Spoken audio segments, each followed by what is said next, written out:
Hi guys, welcome back to my channel. I thought I would talk a little bit tonight about dreams and how they tied in with some of my long lost friendships. I know that back then I used to meditate a lot more, actually totally more than I ever do these days. And some of the dreams that I used to have, some of the symbols really reflected on things that I was going through with my friends who are now gone. At least the two that I'm going to talk about tonight all passed away. And, some of the symbols were, they represented things that tried to tell me that I needed to stick up for myself. I needed to defend myself. I needed to work towards change. And I needed to really look into myself and change the things that were not right. And I needed to get rid of old habits that were really ruining my outlook on life. And so, I guess one of the things that I wanted to talk about also is because these days so many people are saying that they think this planet is a simulation of a past worlds and past life, like a game. And sometimes when I think of the dreams that I have had in the past, okay, maybe they're not all psychic, but certain symbols come to represent things that would actually happen to me 20 years later, 10 years later. Maybe not in a psychic way, you know what I'm saying? But, I dreamt about two women at my beach house. The setting was the beach house, and the pool was very dark and murky. It was hazy. It was late at night or maybe early in the morning. And I saw two women lying face down, motionless in the pool. And one of them had long blonde hair, like my girlfriend Isabelle. She was a really great friend, but to this day, I don't know what that dream meant. But it was so weird. And I would dream about looking at myself in a mirror. And I knew at that time that I had the beach house. I think it was during the first year that we purchased it. Um, Having that dream, and I remember struggling with my self-identity because I didn't want anybody there to know that I was such a boring person, and I used to stay home and study a lot, and I never went anywhere.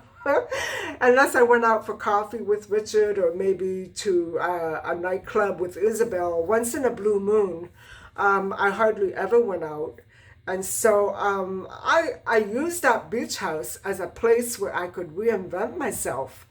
And I remember telling myself that maybe I was going too far, like maybe, I shouldn't do that. I should just be myself. But I guess I didn't know who I was anymore because I'd been through so many changes. And, I found out very quickly in the years after that my first boyfriend left that life was not all safe and cozy with other people as it had been with him. Some of those summer nights had been so magical with my first boyfriend. The whole world stopped, and it was just him and I. He would drive up to my house and take me for a long drive late at night. It was very romantic. And guys, I'm chalking it up to the fact that I know that was childhood and not reality. But it could still, be romantic like that for anybody at any age if it's the right person, or maybe if it's at the right time. But when I met Richard, I began to have these dreams. And I don't know if it was his personality that made me feel closer to myself, closer to my inner thoughts. I don't know what it was. And so I remember dreaming about looking at my skin and thinking, I don't know why I'm doing this. I don't know what's wrong. And maybe I dreamt of a kidnapping. That's pretty, telling. Um, I dreamt of a battle, a war. I always conflict and transition and change. And so Richard brought out that part of myself that really wanted to challenge things that were not right in my world, either because of me or because of something else. And so the mirror and the kidnapping and the dark, murky pool with dead bodies, that all meant change and putting away old habits and the old life and going on with newer and better ones. So at that time, I really struggled to understand what those dreams meant. And I was also in teachers college, so it was all working its magic on my mind. Teachers college really changed the way that I viewed the world. It really gave me a different perspective on life and people as well. And so when I met Richard, it was comfortable.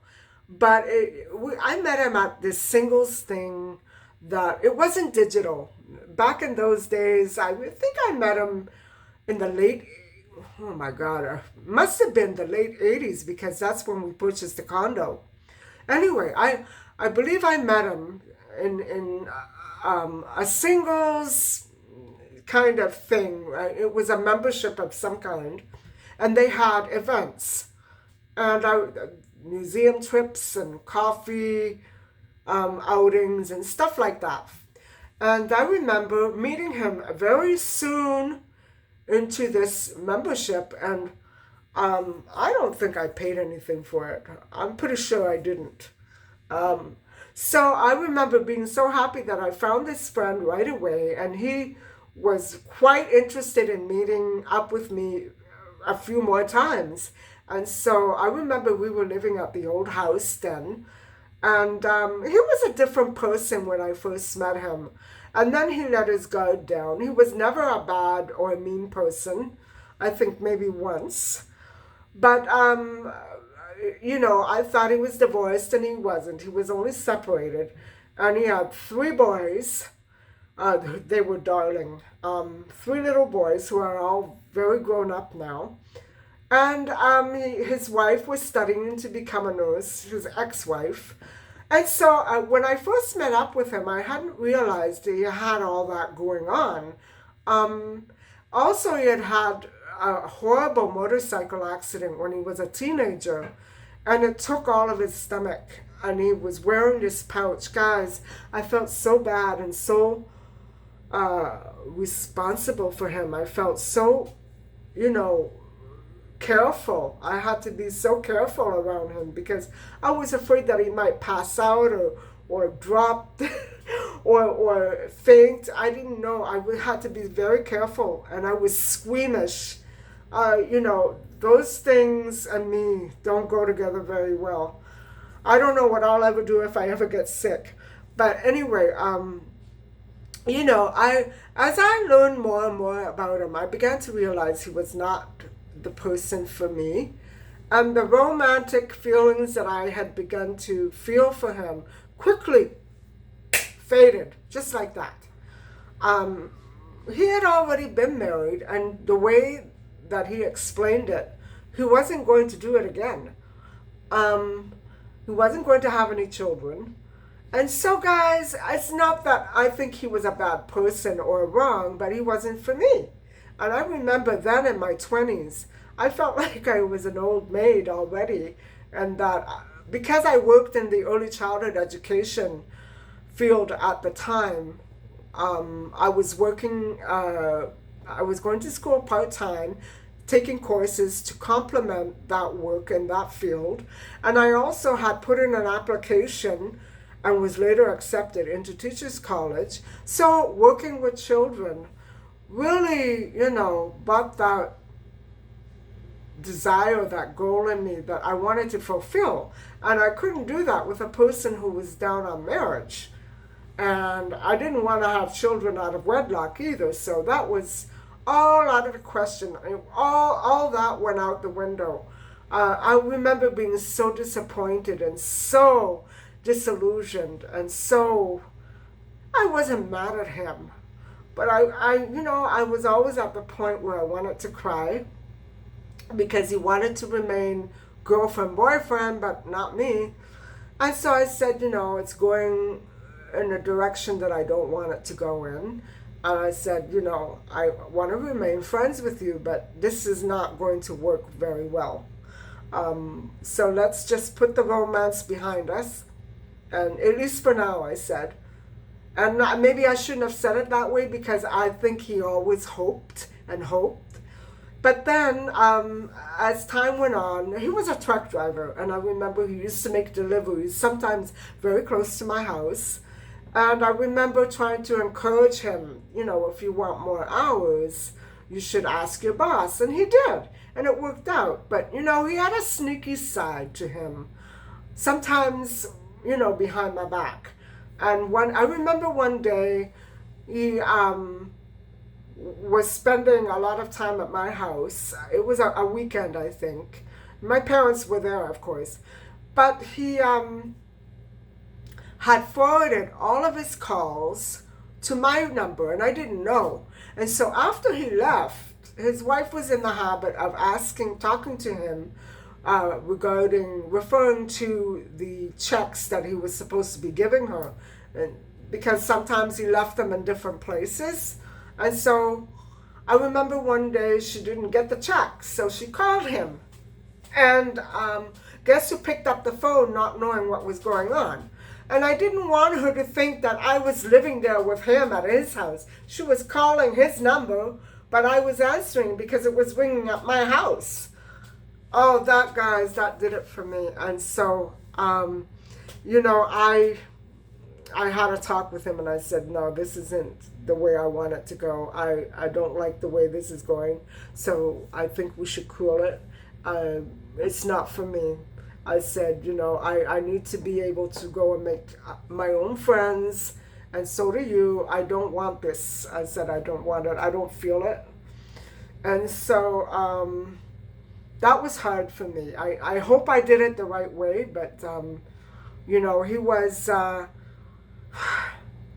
I don't know. He started to change, and I believe that some of his problems could have been addiction. At that time, I was a hothead, and I didn't know anything about addiction. I'd never been addicted to anything, except for maybe some prescription pills, which I got off of cold turkey as soon as I realized they were not doing me any good. Sleep medication for when I was working on nights. I don't know anything about addictions. I don't think it's good to be addicted to anything. I don't think it's good to smoke. I think it's horrible to put substances like that in your lungs, no matter what it is, even if it's not tobacco. Don't smoke. Oh, and I've always been like that. I've always been like a real health freak, but he began to change.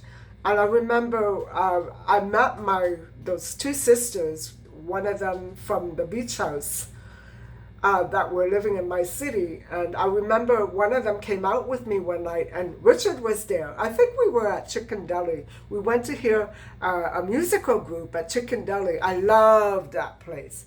I am so mad and upset that it's not around anymore. I would still go if it was. I really would. I would not have any problems walking in there and sitting down and having a coffee or a tea and listening to a group.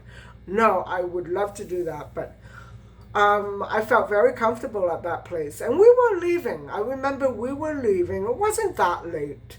I remember trying to come out of the parking lot. I think my problem was that then I used to park the wrong way. Now I back in and I forward when I leave. So back then I didn't do that, and I couldn't see because my view was obstructed. And I remember trying to get onto the street and I couldn't. There was car here, and if you remember that parking lot, any of you remember that parking lot, it was kind of a tiny place. And so I said, I can't see.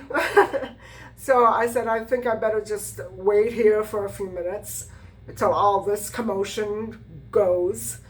And I didn't realize at the time that there was an officer watching everything that we were doing, everything, well, basically watching what was going on there. And so he said, well, I'll let you know as soon as the way is clear, because he was actually had a pretty good view of what was obstructing my view. So I said, okay, I never should have trusted him, guys. So I made a huge mistake. Nothing happened.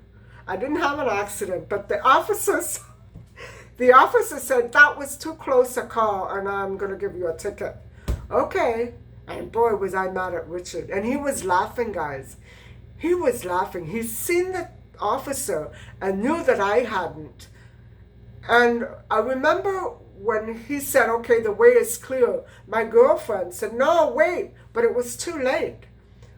I said, that did it. That did it. I said, we've been friends for a long time. Now the time has come to stop. I said, what you did was unacceptable.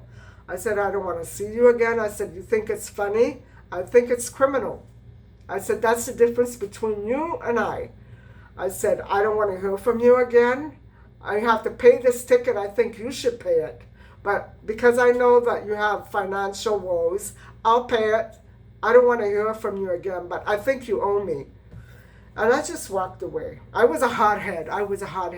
I should have realized, guys, that he was having an addiction problem. Just the way that we didn't have the same interests or anything. It wasn't what we did when we were together, because we used to hang out at the movies or go for coffee, but it was the way that he was beginning to start talking and behaving. I should have seen it coming, but I wasn't familiar with addiction. So, my girlfriend, however, was, not because of her, but because of people she knew. And she said, it seems to me that he has a problem. I still didn't understand exactly what she was trying to say, but now I do. So she's still alive, guys. I believe she met a guy in the nightclubs, got engaged, and married him, and went on to have a family. I lost touch with her. I've tried to track her down, but I don't know where she went. But I hope she's doing okay.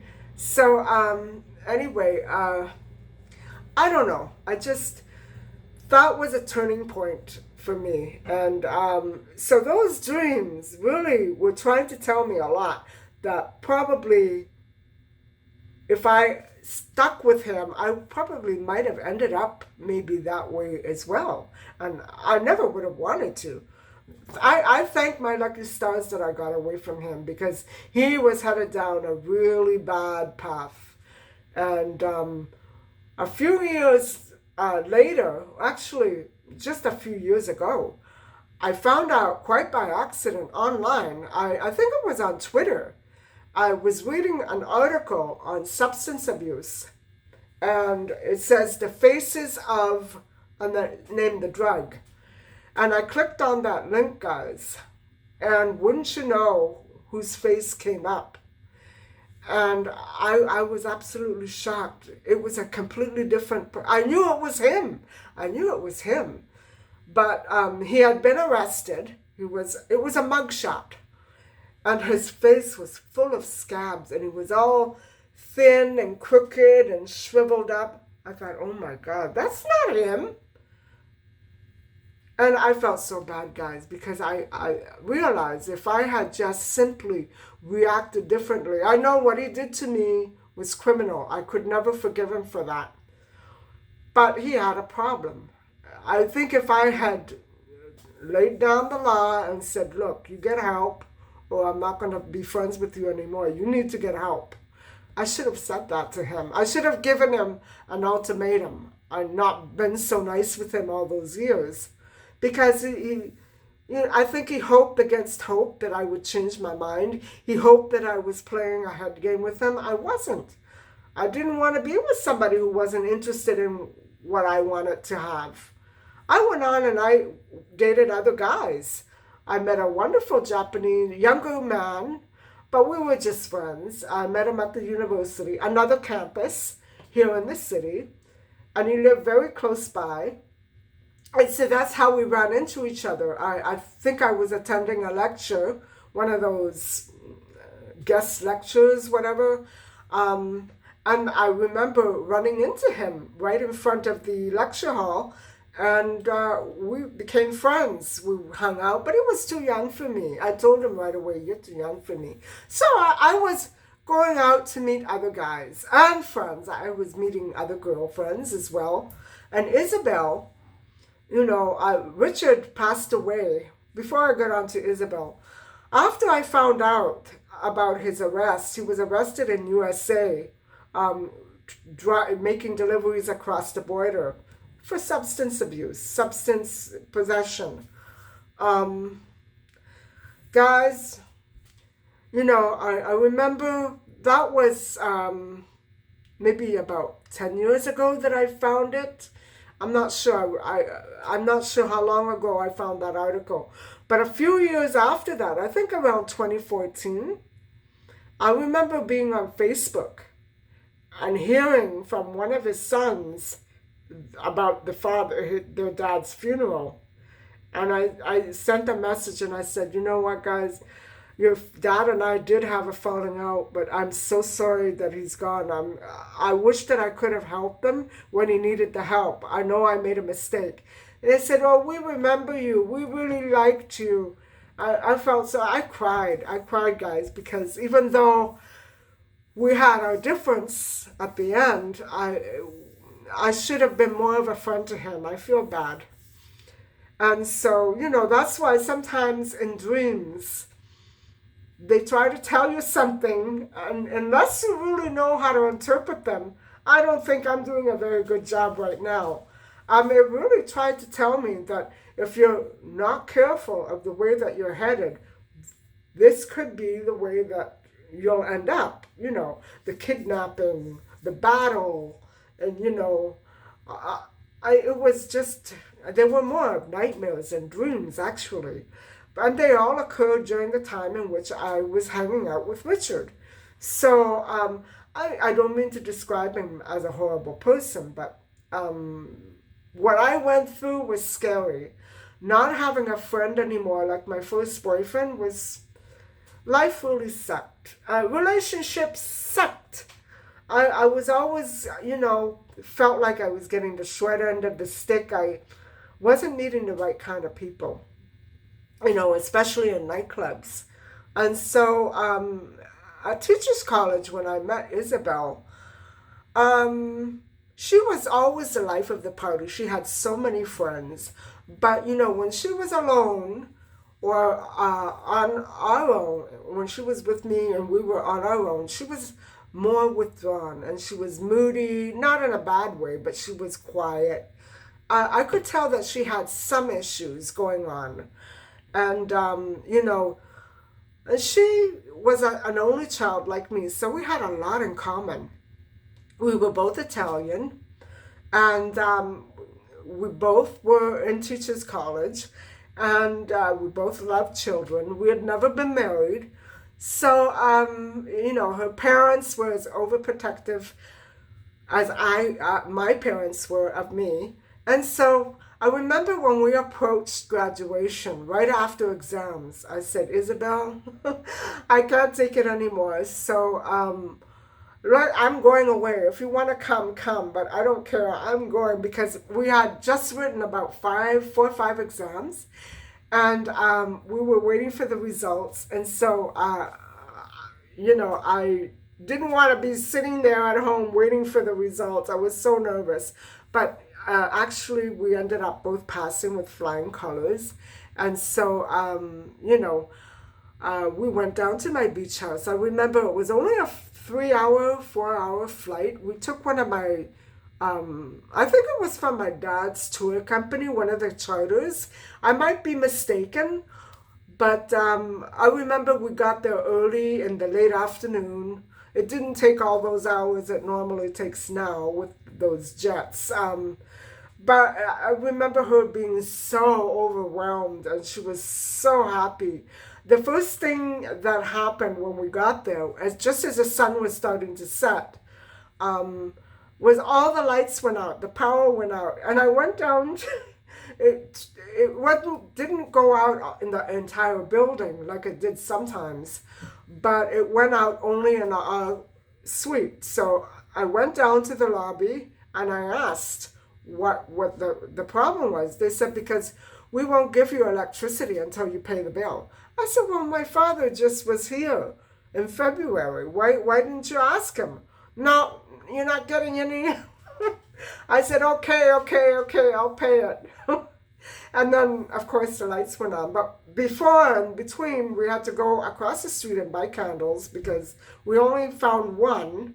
And it was getting so dark. So we bought all these candles. And the whole place was full of candles. And finally, about 2-3 hours later, I guess they had to call the manager and tell them systems were all go. They had the money. And so all the lights turned on. Thank God. Because then, I couldn't dry my hair. I couldn't do anything. So anyway, I remember Isabelle being in seventh heaven at that condo. She loved the beach house. And she said, oh, you're so lucky. And, I said, you have to come back with me all the time now. And at first she agreed to it. But, all we did there, guys, was we went out to dinner at night. And then we went to the nightclub. Now, my dad's employees, they were local employees.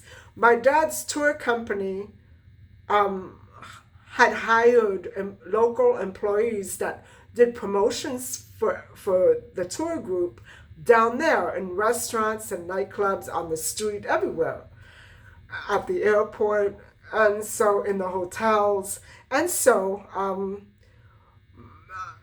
they worked also in the nightclubs. So guess who was always there, mingling with my dad's employees? They were actually the employees of the local business part. I don't know how to explain it, but they knew my dad so well, and they knew me so well, and they really liked Isabelle. So of course, I could go there, guys, anytime I wanted. At one point it was very hard to get into nightclubs, but not for me, not this one particular nightclub, which is no longer in existence. And after that, guys, I never went, after it went out of existence, I never went to nightclubs. It was not the same for me. I had all my happy, good times at that particular nightclub where all my friends worked. And so she was ecstatic. She was in seventh heaven. She loved it, and she understood that because of my dad's professional vocation, I was getting some of that treatment, and it was rubbing off on her. She loved it. They treated us very, very well. Also because she was there, and they wanted to make a good impression on my dad. So my dad had already called them up and said, look, my daughter is coming down with one of her friends, so please, because I had already been there with one of my dad's friends' daughters and her friends, and it was a total disaster. She ended up locking me out of my own condo, and I don't want to talk about it because it's not worth it, but I was there to relax. I wanted to make sure everything went right, and all the guys in the nightclub that worked there vouched for me when she did that to me, that other person. So anyway, none of that happened. Isabelle was great. However, she did take it to heart when a guy wouldn't dance with her. That happened maybe once. Or when somebody made a comment to her as she was walking alone on the beach. Oh, girl, you don't have to take it to heart. Just tell them, to go take a hike, or just turn your head the other way. Don't put yourself in a position like here in this city. You put yourself in a position where you leave yourself open for, you know what I'm saying? Don't put yourself at risk. Don't leave yourself open to get hurt. And you won't. Just be careful.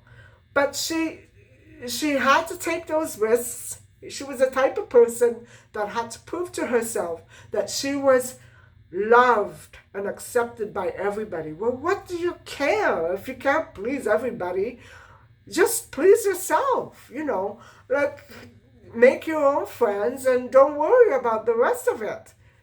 But no, guys, she was one of those really sensitive people that took everything to heart. And I couldn't ever talk her out of it. I wanted it to rub off on me. Like, I wanted some of my changing attitudes to rub off on her. And I remember I was undergoing a lot of changes and transitions with the way that I was viewing the world and relationships. I was changing, and I was trying to get her to change along with me because she was the old me. And, I was always unhappy that way. And I knew that I had to change. If I still am working on it, though. I knew that I had to change my attitude if I wanted to stay happy longer. Because the way that relationships were going for me at that point in my life, I knew that I wasn't a young girl anymore. I was getting older, and life didn't work by the same rules anymore. I wasn't a little girl anymore. And so the rose-colored glasses had to come off. And I blamed my first boyfriend on that because he doted on me when it was good. But, not everybody is going to be the same way as you get older. So I learned the hard way, guys. I learned the hard way. And she was slightly older than me. So she was at the time a little heavier. She was gorgeous. All the guys loved her. She had long blonde hair and blue eyes, very fair. She wasn't the typical Italian-looking female. She looked more like a Swedish or Norwegian, from East Europe with a very, very, very fair skin. And sometimes she had freckles, very beautiful blue-green eyes. She was stunning to look at. And she had a nice personality, but sometimes, guys, I could see that she was really struggling. And sometimes I wonder if maybe it wasn't some of the other friends that she had met up with. Maybe sometimes they were homeless people that she tried to help. Or some of her longtime friends that were just didn't have the right attitude sometimes.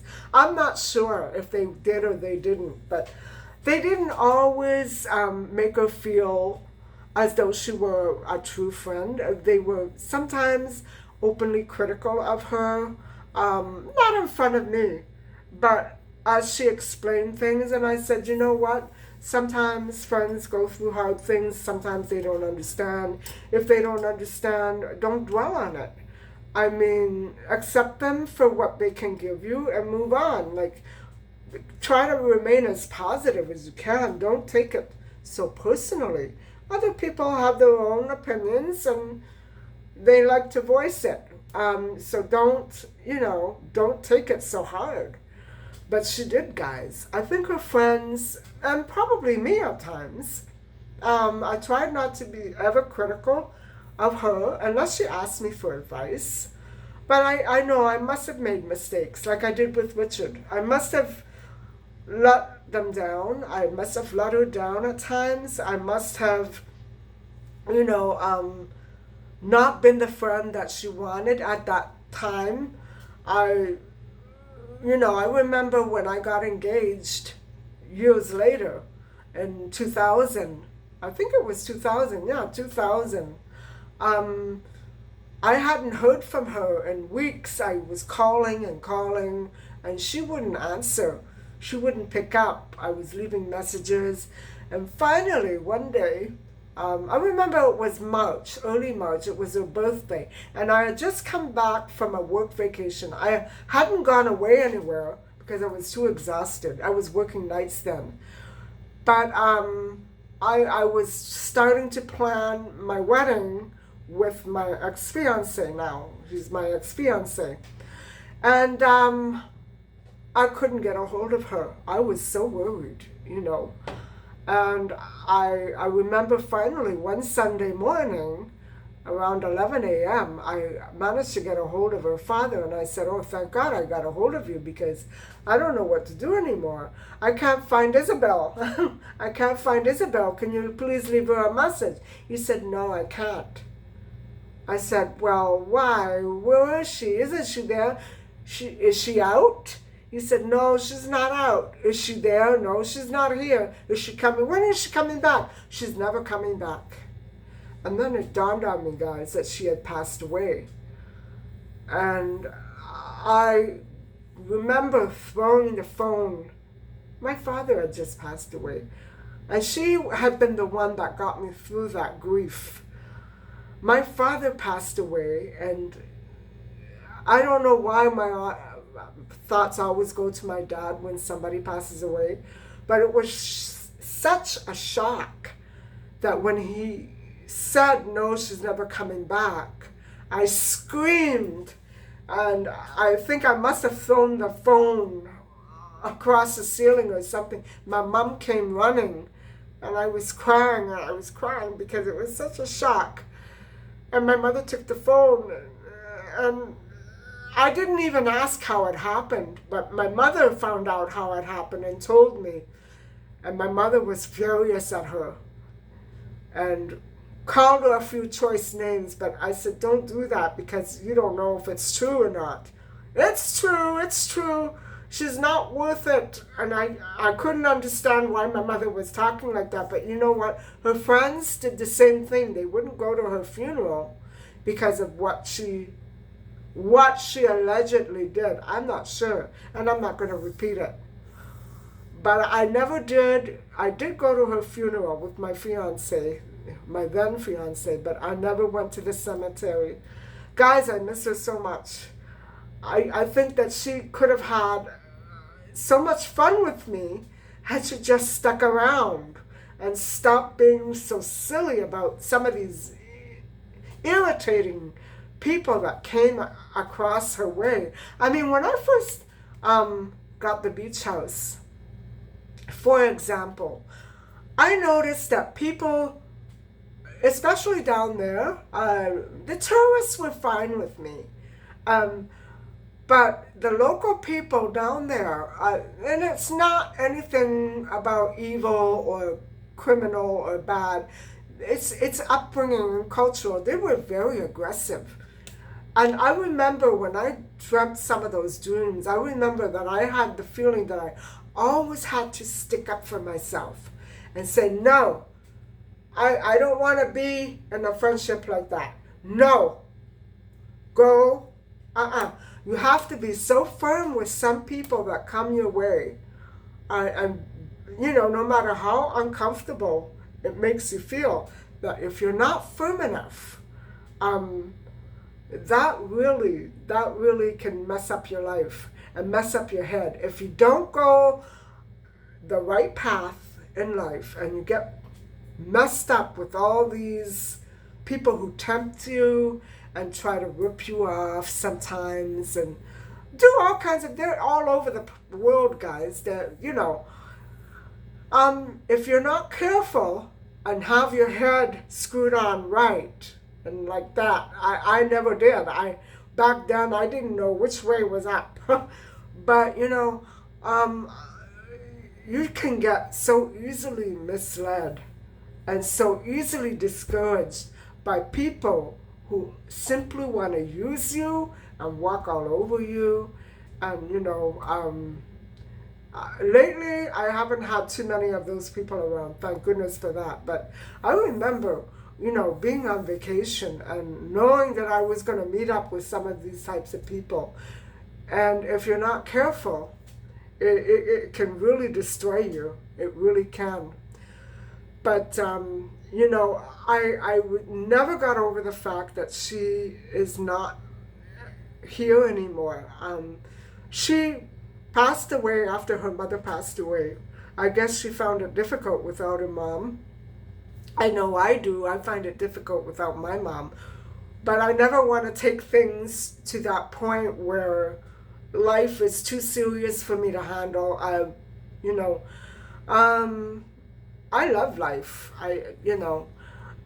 I'm trying to love it more, and I'm trying to meditate a lot more, because I know that back then when I used to walk with my headphones or drive around with my music, I don't do that much anymore, but um, I used to be able to meditate and think about all the things that I wanted to do or all the things that I needed to get done.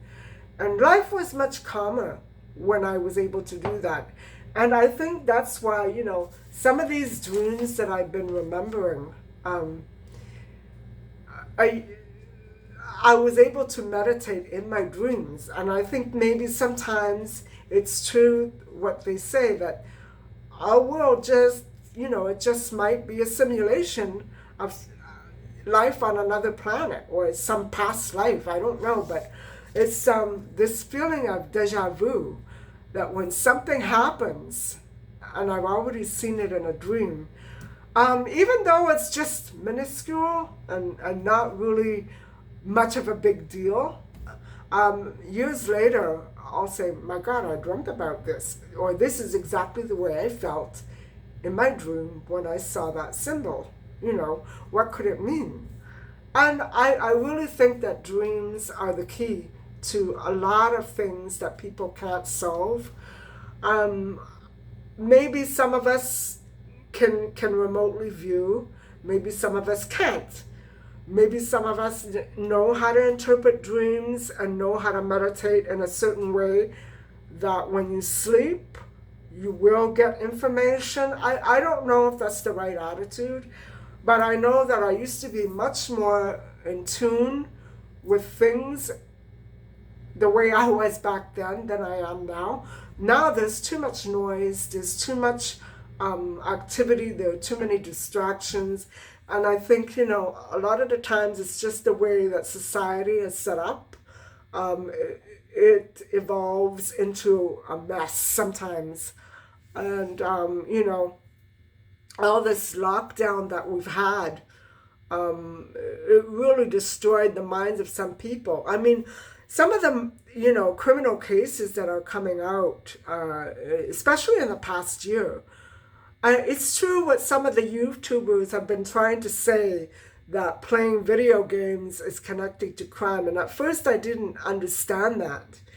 But now I'm starting to think that maybe what some YouTubers, and some of these channels are great, some people are starting to realize that life is trying to simulate a game. I think that sometimes these crimes are committed simply in order to replicate a game or to change a law. If we're not careful, we're all going to end up, I think, in a way that we don't want. We are all going to kind of lose control.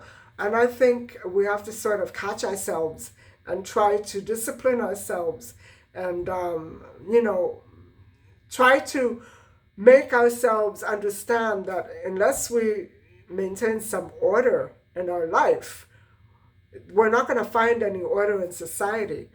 And the only way that I could ever cope well was to schedule and order my activities. And then, when I was in university, that's all I was able to do properly, was organize my time and schedule my time so that I had enough hours in the day to finish all of the projects that I needed to complete. I mean, that's just one example. But if you, go through life just reacting to everything and not being ever in control of your own emotions and thoughts, that could be pretty bad. This is nice to just daydream once in a while, but to just continue simply as though life is just a game where you react to everything with the flick of a finger, that's not the way that we have to be. It might seem like a fantasy, but it's not. It's not the way to be.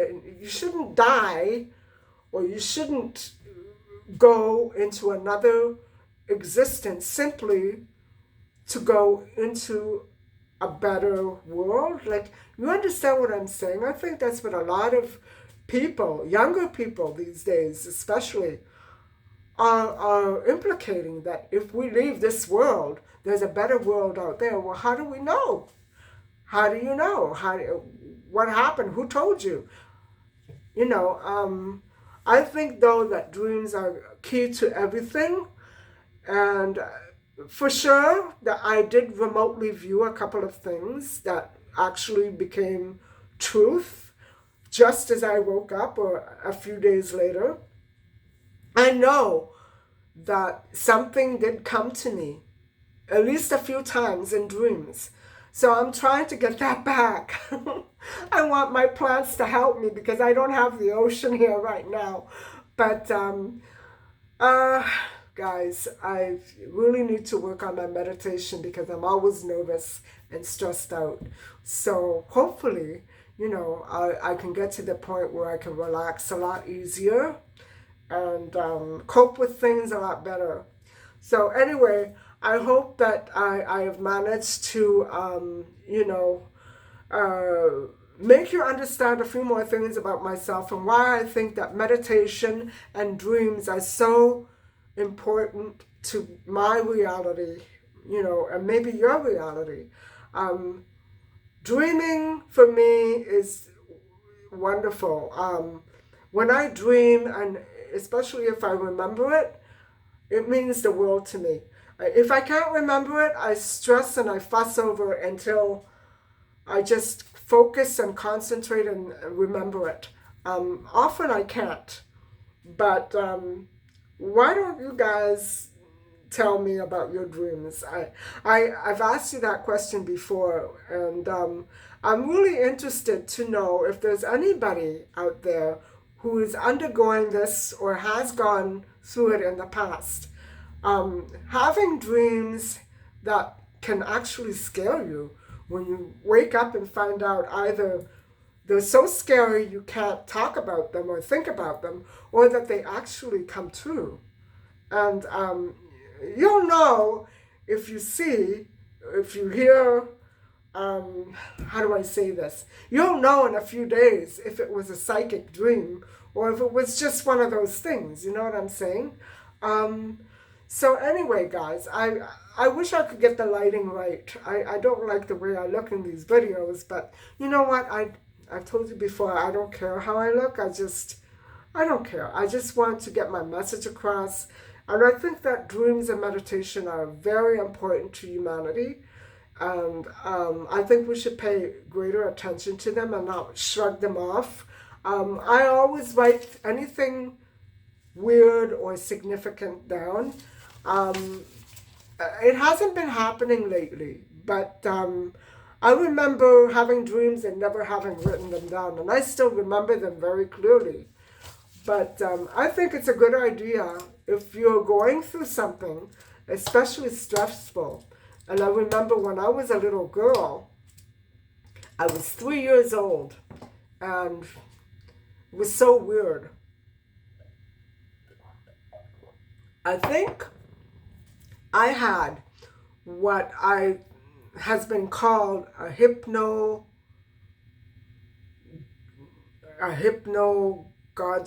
dream, something like that, where you actually see things coming at you. You're actually in the dream. You're actually walking around in the dream and reacting. And I remember having such a vivid dream when I was 3 years old. I remember sitting up in bed and talking to my mother about it. I remember having been scared, so I went to sleep with my parents in their room that night. I was 3 years old. We were over the store. And I remember saying, "Look, there it is. Can you see it?" My mother said, "You're dreaming." And I remember we used to go to soccer games all the time. You know, sitting up like that on my bed and watching a soccer game. And then I would fall back asleep. And then I would wake up again and I would see, there's a monster right there. I would be actually awake and walking over and seeing a monster. But you know, it has not been absolutely attributed to mental illness. I hope not. But sleep disruption, which was me. Always had problems with my sleep, hearing noises, hearing my parents argue, hearing guests laughing. We always had company over late at night. Stress, you name it. So those can be very important triggers. And, if you have kids at home who are maybe sleepwalking or that, I've done that as well. And, it all depends on what kind of a lifestyle you're having. If you're having problems with sleep, I've often wondered if I should go into sleep therapy or dream therapy. I think I might be too scared to. Maybe it's something I could look into and let you guys know about. But anyway, I think I'm going to cut it off here. Those two friends of mine were very close to me, even though they ended up not being they were emotionally distant. But, I thought they were great friends for the time that the friendships were going on. And, the dreams that were connected to them, I know that they were connected to them. And very interesting to look back on my dreams while I was having those interactions with them and exactly see what I was going through. Wondering what the heck is going on? Why are they like this? Why am I going through this? What's happening? Dreams are a way of figuring life out, aren't they? So let me know in your comments what you think about dreams. Have you had any bad or good ones lately? I'm so interested, guys. Do you think our life is a simulation of another world? How does meditation help you? Do you have any meditation hacks? I know that I have a couple, but I have to learn quite a few more. So anybody out there has any ideas, any comments, just pass them my way. Thank you very much for watching to the end. And please don't forget to like and subscribe. Bye-bye.